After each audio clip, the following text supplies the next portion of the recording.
वबिमा अन्नी कादिरिय्युन अक़ूल अदरिक अब्दक जीलानी अदरिक अब्दक जीलानी। मिंबर नूर पर जलवा अफरोज सादाते किराम, उलमाए ज़वील एहतराम और मुहतरम सामीन हज़रात, अस्सलामु अलैकुम व रहमतुल्लाहि व बरकातुहू।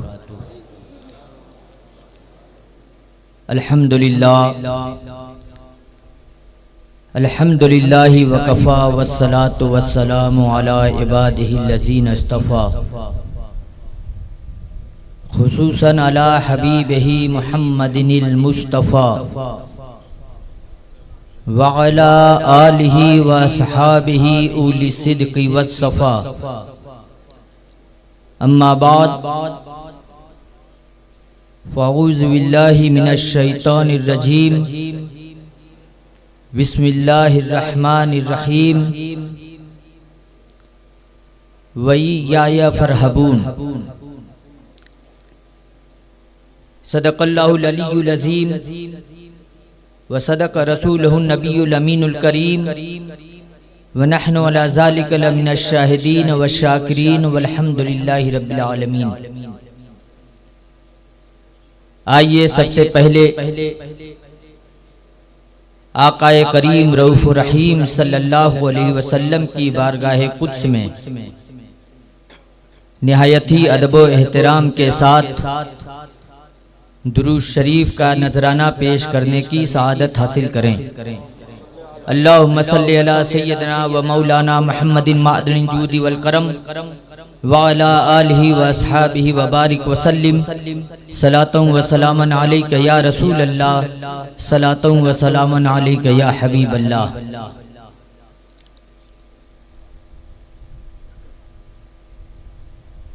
रफीकान गिरामी,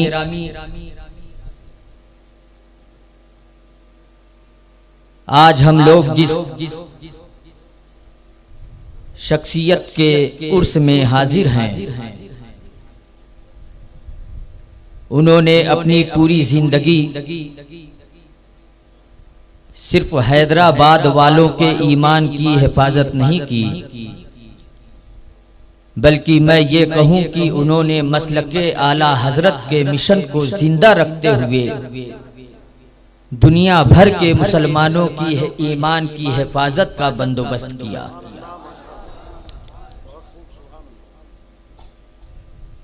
आज उनके उर्स की पहली तकरीब है और अल्हम्दुलिल्लाह इस उर्स में जो तकरीर के अनावीन हैं वो ऐसे हैं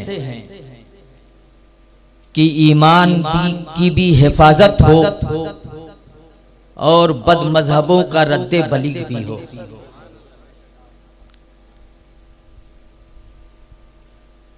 आज मुझे जिस उन्वान को दिया गया वो ये है कि खौफे खुदा और फिक्रे आखिरत।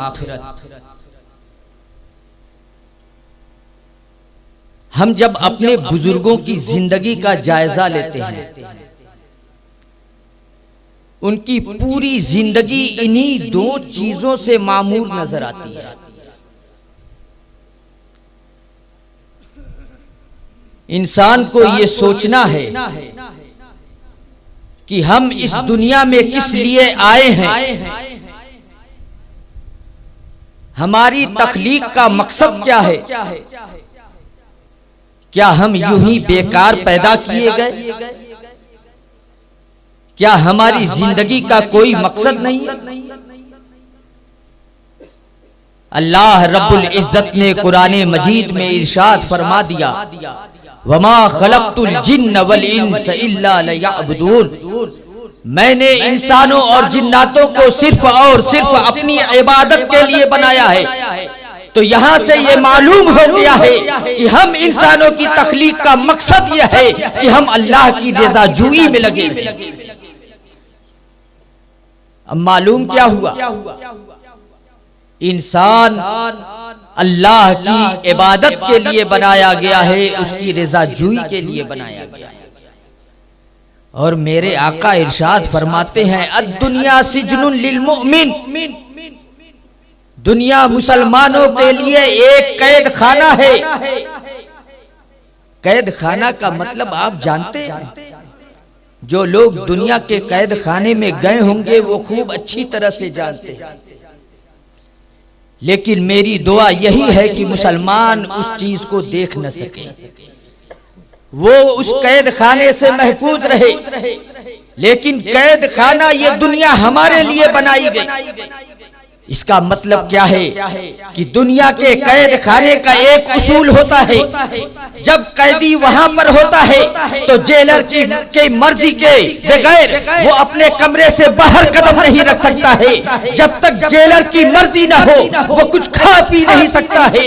जब तक जेलर की मर्जी ना हो वो किसी दोस्त से नहीं मिल सकता है, वो किसी कैदी से नहीं मिल सकता है।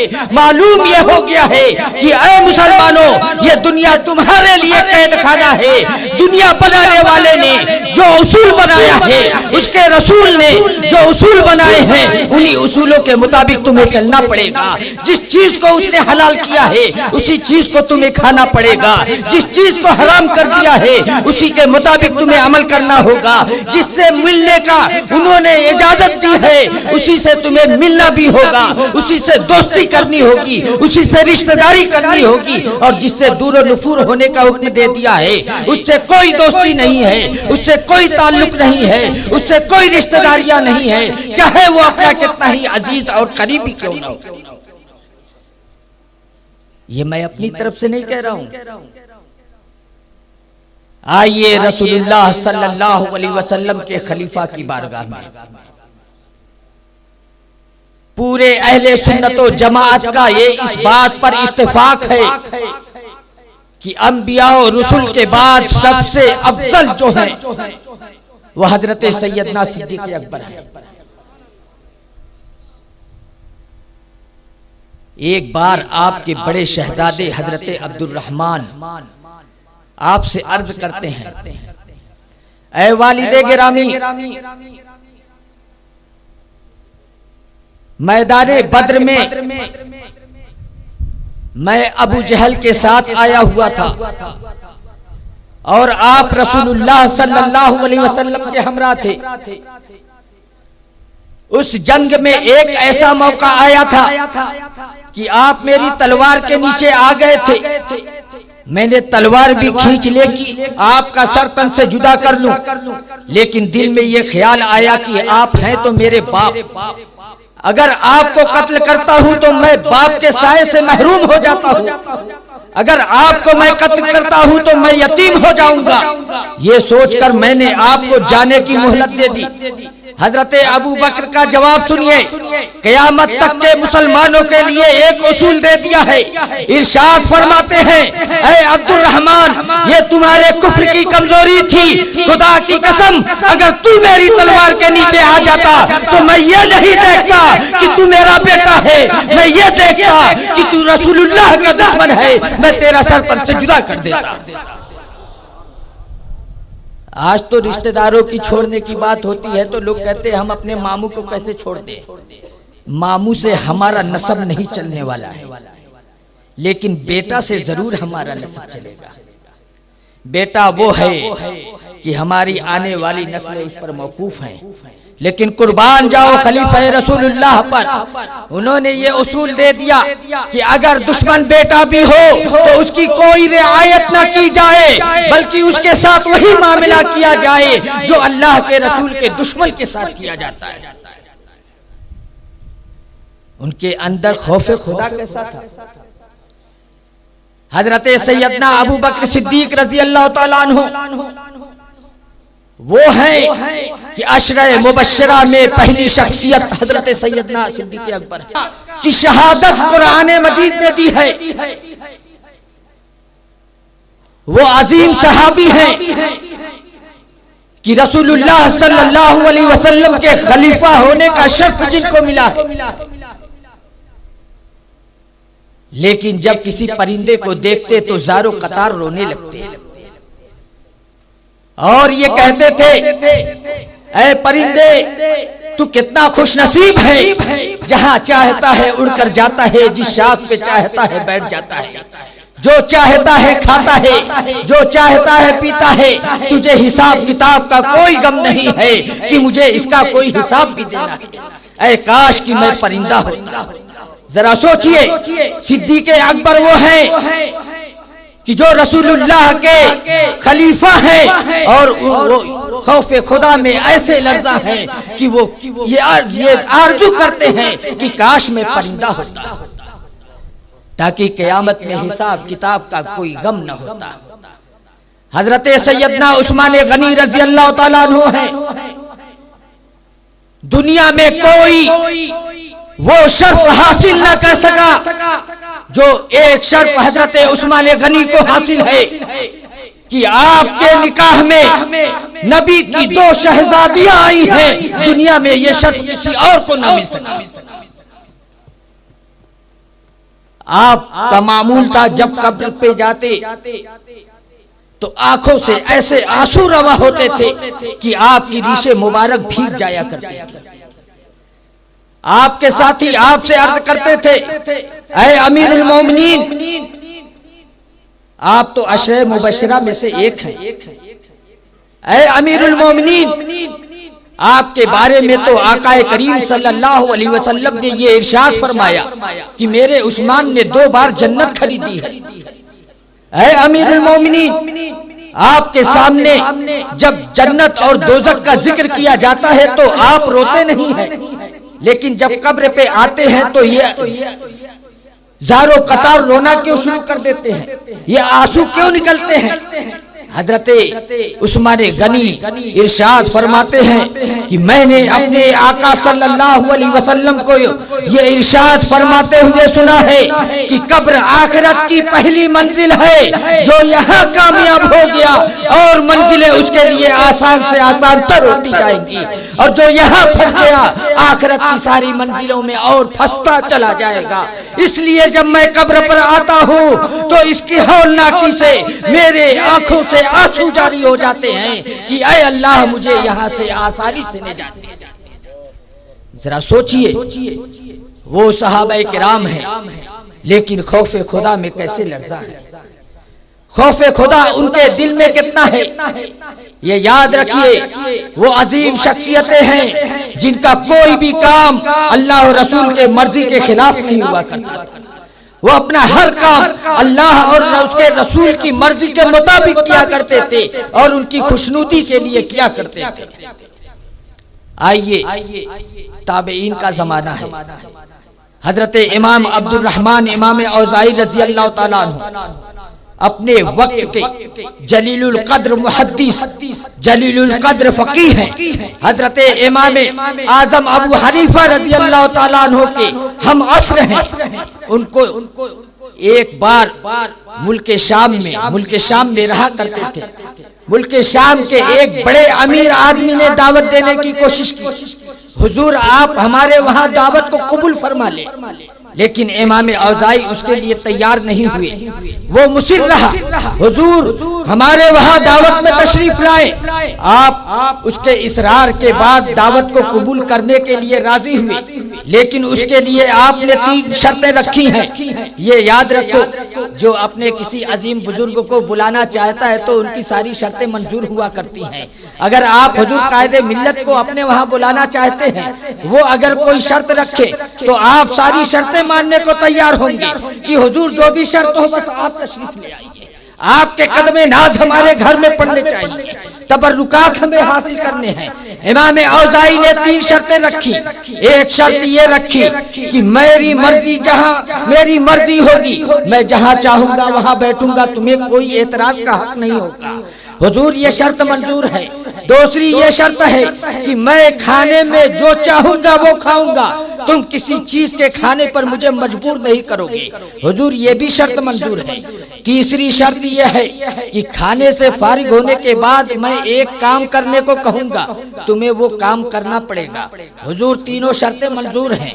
जब वक्त मुकर्ररा पर इमाम औज़ाई पहुंचे हैं तो जब किसी अमीर आदमी के वहां दावत होती है तो उस शहर के बड़े बड़े उमरा, बड़े बड़े मालदार, यहाँ तक कि आज के जमाने में नेता, ये सब पहुंचे रहते हैं। उस जमाने के भी हुक्मा लोग पहुंचे हुए थे, ये सारे लोग मौजूद थे। जब इमाम औज़ाई पहुंचते हैं तो जहां जूता उतारने की जगह थी वहीं पे बैठ जाते हैं।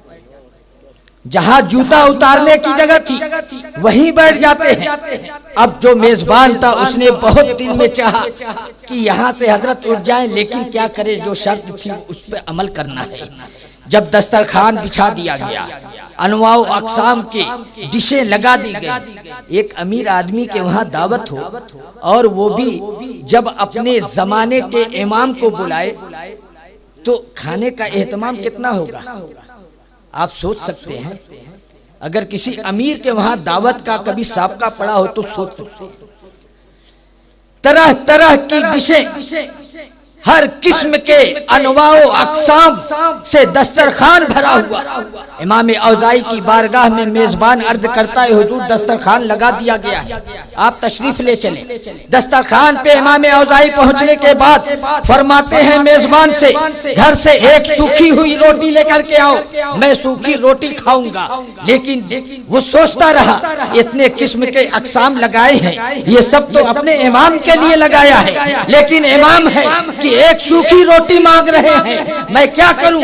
लेकिन शर्त यही है, एक सूखी रोटी लेके आता है, इमाम औज़ाई उसको खाते हैं। जब सब लोग खाने से फारिग हो जाते हैं, उसके बाद इमाम औज़ाई ने मेजबान को यह हुक्म दिया कि एक गरम तवा लेकर आया जाए। जब गरम तवा लेकर आया गया, इमाम औज़ाई उस पर खड़े होकर के लोगों को वाज़ो नसीहत फरमाते हैं, आखिरत के अमाल के आखिरत के लिए उन्हें ध्यान दिलाते हैं। उसके बाद ये इरशाद फरमाते हैं कि आज जिन लोगों ने भी इस दस्तरखान से अनवाओ अक़साम के अल्लाह के का रिज़्क़ जो खाया है, इस तवे पर आकर वो शुमार कर दे कि मैंने क्या क्या खाया है, मैंने क्या क्या खाया है। सब लोगों के होश उड़ गए, या अल्लाह ये क्या हुआ। इमाम औज़ाई हैं, वो तो तवे पर खड़े होकर के वो इरशाद फरमा रहे हैं, लेकिन हमें ये ताकत नहीं है कि हम गरम तवे पर खड़े होकर के आज ये शुमार करा दे कि हमने चिकन फ्राई खाया है, हमने डिश खाया है, ये फला डिश खाई है, ये मटन है, ये बिरयानी है, ये कबाब है, ये कोरमा है। हम कैसे शुमार करा सकते हैं। ये गरम तवा है, हमारा पाँव जल जाएगा, हमारे होश उड़ जाएंगे। सबने अर्ज की, हुजूर हम कैसे कर सकते हैं, हम ये नहीं कर सकते हैं। हजरत इमाम औज़ाई ने फरमाया, जिस तरह से मैं खड़ा हो सकता हूँ तुम क्यों नहीं खड़े हो सकते हो। इमाम औज़ाई से लोगों ने अर्ज किया, हुजूर ये आपकी करामत है कि आप तवे पर खड़े होकर के इरशाद फरमा सकते हैं, लेकिन हमें ये ताकत और कुव्वत नहीं है। इमाम औज़ाई ने फरमाया, प्यारो मैं यही तो तुम्हें बताना चाहता हूँ, मैं यही तो तुम्हें बताना चाहता हूँ। आज दुनिया का ये गरम तवा है, इस पर खड़े होकर के एक वक्त खाई हुई नेमतों को शुमार कराने की ताकत नहीं रखते हो। कल क़यामत के दिन दुनिया का तवा नहीं होगा, पीतल की जमीन होगी, आज और सूरज सवा नेज़े की दूरी पर होगा। जरा सोचो जमीन कैसी तपती हुई होगी, किस तरह से तप रही होगी, लोगों के हाल कैसे होंगे। किसी का भेजा खोल रहा होगा, कोई पसीने में डूबा होगा, कोई उसमें डुबकी लगा रहा होगा। उस वक्त तुम्हें जिंदगी में एक वक्त खाई हुई नेमत को शुमार नहीं कराना है। तुम्हें उस वक्त पूरी जिंदगी के एक एक लम्हे के जो भी अल्लाह की नेमतें तुमने खाई है, जो भी अल्लाह की नेमतें पाई हैं, उन सब का हिसाब देना है। जरा सोचो, क्या कल क़यामत के दिन भी तुम किसी करामत का इंतजार करोगे। जरा सोचिए, आज सिर्फ एक वक्त के नेमतों का जिक्र करना है, लेकिन उसकी ताकत नहीं है। कल आखिरत में हमें एक दिन, आज हुजूर शहबाज़े दक्कन के उर्स में आए हैं, जो लंगर तनाउल किया है, सिर्फ उसको नहीं शुमार कराना होगा, पूरी जिंदगी के एक एक लम्हे को शुमार करना होगा। वहां पे कोई करामत नहीं चलेगी, वहां हर शख्स अपना हिसाब देगा, कोई आपका हिसाब देने नहीं आएगा। इसलिए मेरे प्यारो, आखिरत की फिक्र करो, आखिरत की फिक्र करो, आखिरत को संवारो। लेकिन आखिरत संवरेगी कैसे। ये भी एक मौजूद है। संवरेगी कैसे? वो संवरेगी या अय्युहल्लज़ीना आमनुत्तकुल्लाह व कूनू मअस्सादिक़ीन।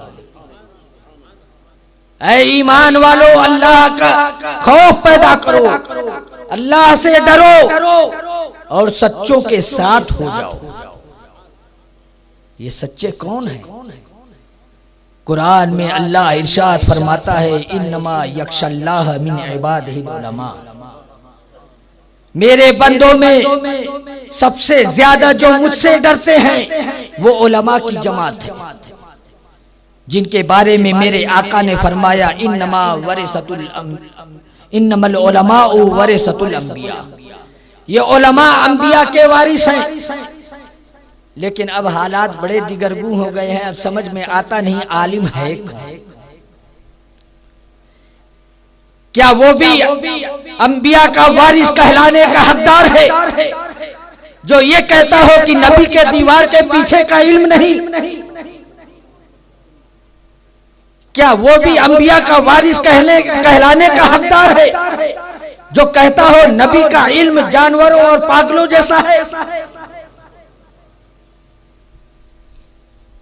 मेरे अजीजों, इस तरह से शुमार कराएं तो एक लंबी फहरिस्त आएगी। लेकिन याद रखिए, नबी का वारिस वो है जो ये कहता है, और कोई गैब क्या तुमसे नेहा हो भला, जब न खुदा ही छुपा तुम पे करोड़ों दरूद। नबी का वारिस वो है जो ये कहता हो कि खुदा की कसम मेरे कान इस बात के सुनने से बहरे हो जाए, जो ये कहता हो कि नबी के बोलो बराज नापाक है। जरा सोचिए, नबी के वारिसीन के दामन में आ जाओ। जो नबी के वारिस हैं उनके दामन में आ जाओ तो दुनिया भी संवर जाएगी और आखिरत भी संवर जाएगी। सिर्फ दामन में आ जाने से आखिरत कैसे संवरेगी, मैं एक मिसाल देके रुखसत हो जाऊं। हजरत शेख सादी ने बोस्ता में एक हिकायत लिखी है। फरमाते हैं, एक रोज मैं बाजार से गुजर रहा था, मैंने देखा कि फूलों का एक अजीम गुलदस्ता खूबसूरत सा सजाकर ऊपर रखा गया है। फूलों के शायाने शान, उनको ऊंचे मर्तबे पर मकाम पर रखा गया है।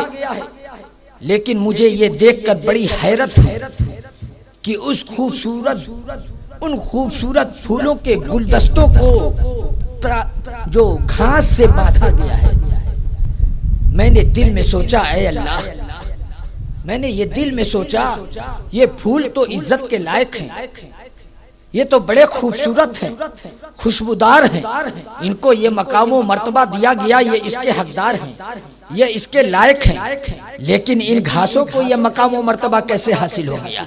ये घास तो वो है जिनको हम सुबह शाम अपने कदमों से रोकते हैं। ये घास तो वो है जिनको हमारे जानवर अपना चारा बना लिया करते हैं। फिर इनको इस इज्जत के मकाम पर क्यों रखा गया है?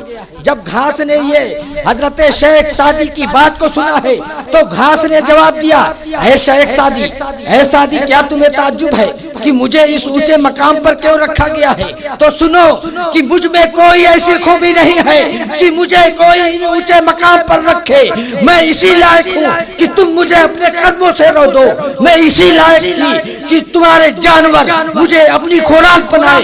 लेकिन मैंने इन फूलों से मोहब्बत की है, मैं इनके चमनों में रही हूँ, मैं इनके कदमों में निसार रही हूँ, मैं इनसे मोहब्बत करती हूँ। जब आज माली ने इनको ऊंचे मकाम पर सजाया है तो इन फूलों ने हम पे ये करम किया है कि ये नजरे रहमत की है कि हम गुनाहगारों को भी, हम जैसे खसीस चारों को भी अपने कदमों से लिपटने का ये मौका दे दिया है और ये शर्फ बख्शा है। तो इमाम शेख सादी इस वाक़े को बयान करके ये नतीजा निकालते हैं कि बिल्कुल इसी तरीके से हमसे आकार गुनाहगार हैं, लेकिन जिन शख्सियतों से हम मोहब्बत करते हैं, जिन लोगों से हम मोहब्बत करते हैं, जिनके नक्शे कदम पर चलते हैं, जिनकी पैरवी करते हैं, वो ऐसे इज्जत के लायक हैं, वो ऐसे इज्जतदार लोग हैं। जब कल क़यामत के दिन अल्लाह उनको ऐसे अजीम मकाम पर फाइज करेगा तो उनकी रहमत ये होगी कि वो हम गुनाहगारों को भी अपने कदमों में रहने का मौका अता करेंगे। इसलिए अल्लाह वालों से मोहब्बत करो। अल्लाह वालों से मोहब्बत करोगे, दुनिया में भी ईमान की हिफाजत होगी और आखिरत में उसका समरा मिलेगा। अल्लाह रब्बुल इज्जत हम लोगों को सिराते मुस्तकीम पर कायम रखे, मसलके आला हजरत पर चलाए और अपने महबूबों की मोहब्बत हमें अता फरमाए। वाखिर दावाना अल्हम्दुलिल्लाहि रब्बिल आलमीन। अस्सलाम।